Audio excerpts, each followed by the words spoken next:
Aloha,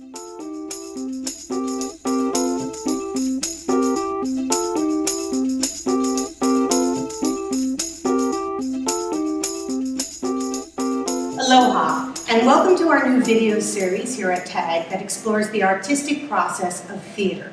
Today I'm going to be talking to Derrick Brown, the director of Yellowman, that's going to be running here at TAG from January 13th through February 5th.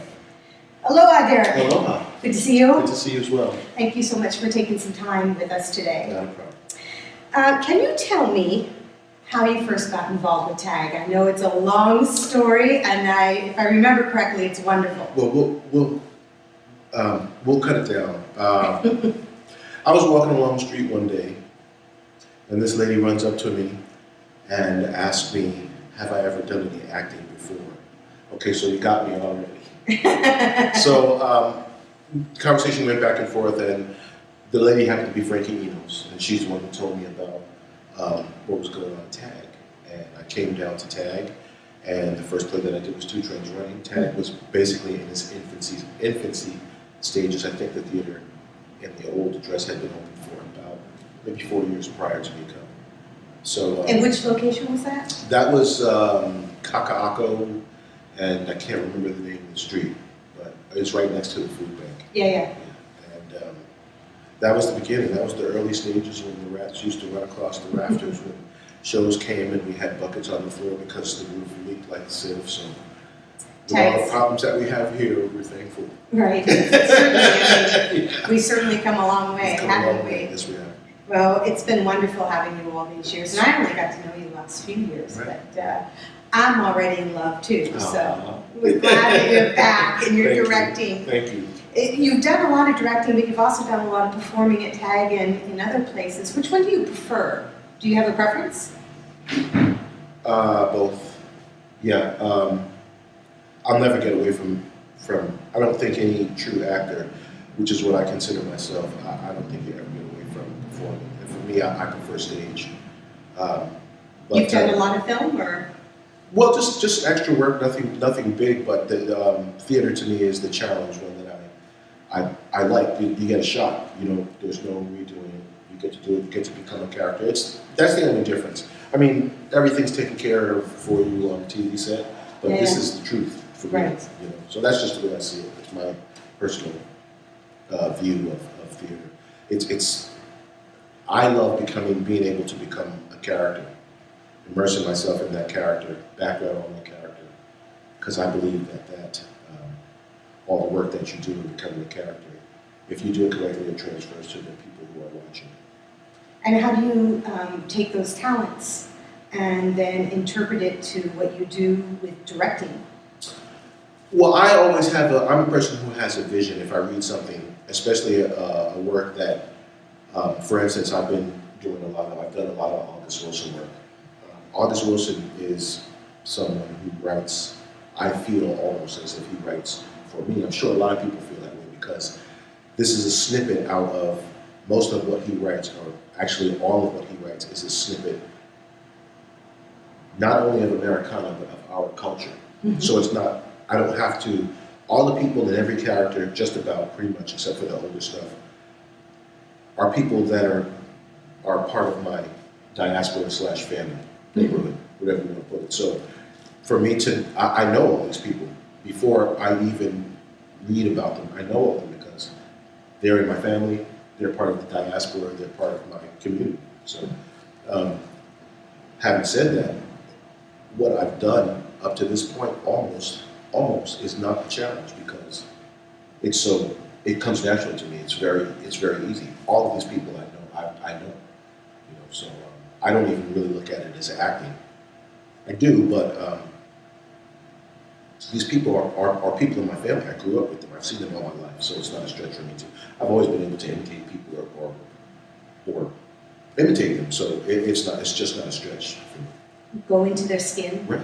Yeah. Right. Inhabit those skins. Right. Yeah. Right. How do you help actors find that for themselves, especially if an actor may be struggling, unlike you who might identify readily with a particular character? Sometimes we struggle with it, yeah? So what do you do as a director to help somebody inhabit that skin?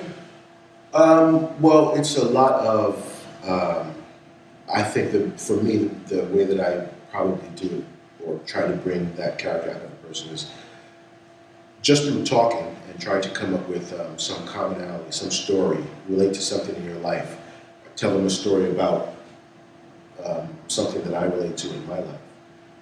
Again, with the African American culture and the African American plays, this play included, there's not a lot of things that you can be African American in America and not experience. Whether you admit it or not, you have a story about something that has happened with the content that we've been working with. You have a story. You might not remember it. It might need to be brought out. It might need to be, that's my job as a director. But in talking, this play is a perfect example. Yellowman is a perfect example. And an interesting story. My mentor, Brad, he comes here to help us through with whatever. And after we finished rehearsing yesterday, we were telling him about the premise of the play, the racism disparity between a light-skinned person and a dark-skinned person within our own culture. And he had no idea that it was still going on. I told him, well, that's why I picked Wendy and Duncan. And Curtis. Look, Curtis is a light-skinned man who obviously has other lineage in his family, and Wendy's a very dark-skinned girl.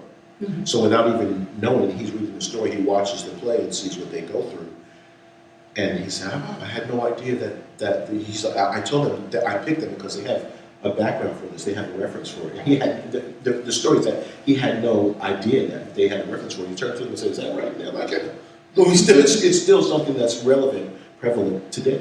Yes. It's still that racism, and not just with African American people, Filipino people, Cuban people, Puerto Rican people, in every race, because basically they're all African, whether they know it or not.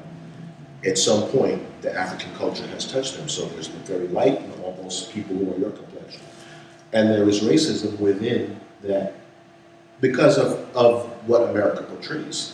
White is right, and anything else is not. And that's just the gist of it. There was experimentation back in the 70s where they had little black children, they put the dolls out in front of them, and so they picked the pretty one. They don't pick their own. Right. They pick the white one with blue eyes. Now that's the job that's done through TV, through media, through just life. Everything, the portrayal of beauty is a Eurocentric view. So, yes.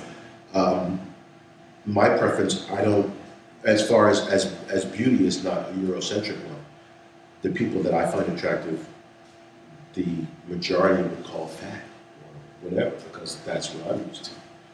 So it's a really powerful work, and I enjoy being able to bring that to people. My favorite thing to do, not that I'm able to do it, is I like to audience watch. So if I could, I would be back there just watching the screen with people and seeing how they react. Yeah.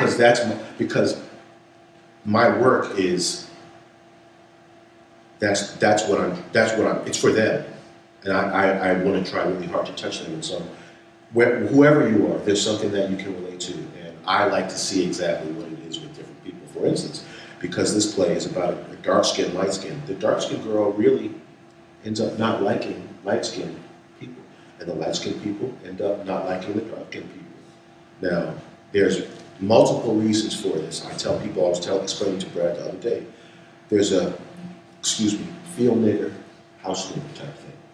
The house niggers were the ones who were kept closer to the master. Many times the master had raped the slave and his offspring. Okay, they came out lighter. Right there, you have to say. It's compounded by the fact that these people, although he might not be able to recognize it, he would keep them around him. They would be at the house. They would eat a little better, they would dress a little better, they got a little better educated. Now the premise was, we have to keep our eye on our house. That's what the master would say. We want to make sure that everything's intact in our house. We want to make sure everything's intact in our farm. Now, if any of those people out there in the field, any of those people out there, if they start to rebel, they come up and try to read, you let us know so we can take care of our house. So the words were to make this offspring of the slave feel as if they had some stake, which they didn't. They had some stake in what was going on. And that they would, in fact, if there was a rebellion going on or if people were trying to read, they would whisper to the master. So it's compounded even more. You think you're better than us. And in many cases they did because they had that blood in them. Now this has been perpetuated through time, and we still deal with it. We still deal with it. Well, you're leading me to actually one of my last questions, but I'm going to bring it up right now, is what do you think then the audience is going to take away when after they're done watching the show? What do you think is the big takeaway for this production? I don't know that there's a takeaway. Yellowman is really a tragic love story. It's a tragic love story, while it's a historically relevant story as well. I think many people, if I were to be in the back looking at people's audience, you will see a lot of dark-skinned women relating to Alma, Wendy Pearson's character. She talks a lot about how she just hated light-skinned girls. The person who she loved was light-skinned, and he didn't like light-skinned girls. He wanted a dark-skinned girl. And as you see how he interacts with his family, you begin to understand why. But the takeaway, I think a lot of people will relate to her character. A lot of people will relate to Curtis's character, feeling ostracized, feeling like they're not a part of the group because they're light-skinned. Dark-skinned people may have, at some point always, what are you doing here? This is for black people type of thing. Mm-hmm. And they're black too. We come in all shades thanks to slavery, from the whitest white to the Derrick dark. So that's the way it is. Inclusion, yeah. Exclusion, yeah. What that means specifically, not only maybe for Black America, but for the audience members for everyone. who will sit there and experience